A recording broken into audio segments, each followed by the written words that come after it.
Yung mga narcissist, guys, ano lang, palabas lang ang lahat. Everything is a show. So kung meron man silang dinidate na bago, kawawa yung bago nila. Because hindi naman sila nagjowa out of love. Walang ganon. Narcs don't know how to love. So hindi mo kailangan maghigante sa isang narc.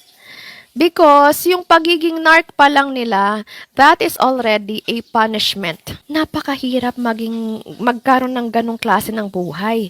Na ang lahat ay puro pagkukunwari. So para saan pa at maghihiganti ka? Siya nga mismo hirap na sa buhay niya. A narc's life, it's full of emptiness. Punong-puno ng kawalan.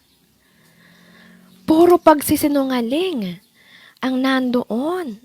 There is no peace in a narc's life. Kasi siya mismo, siya yung gumagawa ng chaos. So bakit ka maghihigante?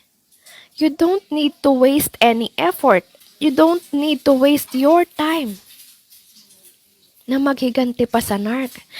Hindi masaya ang buhay nila. Yung pinapakita nilang saya, it's all a show. It is a lie. Pinapakita lang nila na masaya sila. Kaya nga sila may mga supplies. Because punong-puno sila ng insekuridad sa kanilang katawan. Hindi sila mapakali. They need that much validation.